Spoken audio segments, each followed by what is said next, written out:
Welcome back mga katropa, nandito tayo sa Jollibee. Ewan ko ba, ako lang ba nakapansin? Lagi nila tinatago yung mix and match. Hindi nila dinidisplay. Pero yun yung in-order natin. Dalawang mix and match. Nilagay nila sa dulo, tapos nakapatay yung ilaw.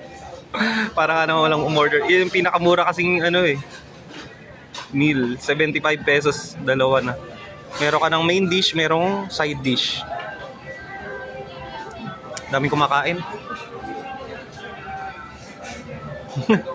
Nakatago talaga yung mix and match.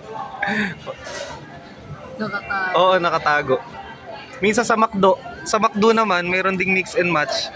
Kapag yung alas 10 ng umaga, doon mo palang pwedeng orderin. Kapag mas maaga doon, hindi nila pinapa-order.